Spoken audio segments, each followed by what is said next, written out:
Hi all. ఇప్పుడే మన నెట్‌ఫ్లిక్స్‌లో రీసెంట్‌గా స్ట్రీమింగ్‌కి వచ్చిన 'వాల్ టు వాల్' అనే మూవీ చూసా. మూవీ ఎలా ఉందంటే అంటే చాలా బాగుంది. 1 అవర్ 30 మినిట్స్‌లో అరాచకం మాట. నాకైతే క్రేజీ అనిపించింది. ఎడ్జ్ ఆఫ్ ది సీట్‌లో కూర్చొని చూస్తాం మాట. అంత బాగుంది సినిమా. సరే, coming to the plot. Plot ఏంటంటే కొరియాలో సియోల్ అనే ఊర్లో 2021 ఆ టైంకి అపార్ట్మెంట్ రేట్స్ అనేవి చాలా పెరిగిపోతాయన్నమాట. అంటే ఇంకా అపార్ట్మెంట్ కట్టడానికి కూడా అక్కడ ప్లేస్ ఉండదు.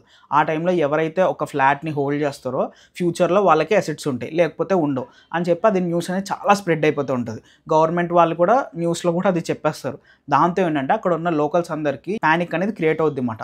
సో వాళ్ళ దగ్గర ఉన్నవన్నీ పెట్టేసుకుని వాళ్ళు ఒక ఫ్లాట్ కొనుక్కుందామని చెప్పి వెతుకుతూ ఉంటారు. దాంట్లో ఒకడే మన మెయిన్ లీడ్ మాట. వాడేంటంటే వాడి దగ్గర ఉన్న డబ్బులు, ఇన్వెస్ట్మెంట్స్ అన్నీ బయటికి తెచ్చేసి దాంతో ఒక ఫ్లాట్ అనేది కొంటాడు.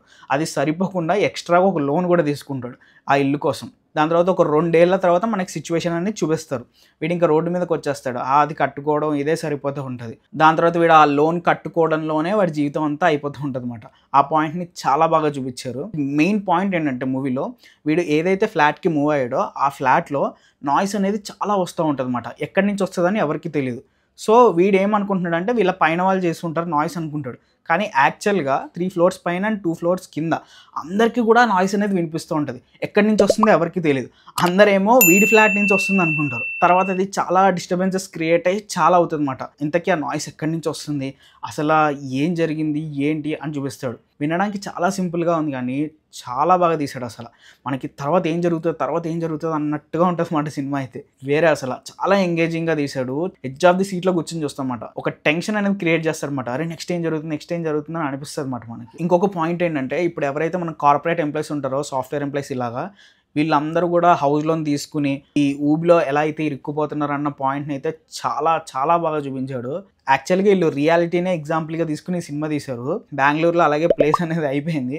నెక్స్ట్ హైదరాబాద్‌లో కూడా అదే సిచ్యువేషన్ రిపీట్ అవుతుంది. ఇలాగా మనకి ఫ్యూచర్‌లో ఇలా అవ్వచ్చు అని చూపించాడు.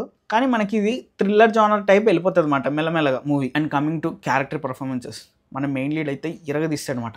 యాక్చువల్‌గా మనం దీంట్లో కూడా చూస్తాం 'టేస్ట్‌ఫుల్లీ యోర్స్' అండ్ మనకి 'స్క్విడ్ గేమ్‌లో' కూడా ఉంటాడు. అదే 'స్క్విడ్ గేమ్‌లో' సీజన్ 3లో మన హీరో చంపేస్తాడు చూడండి ఒకడిని. వాడేమాట పిరికోడ్లా ఉంటాడు చూడు వాడే హీరో. అతనైతే చాలా బాగా చేశాడు.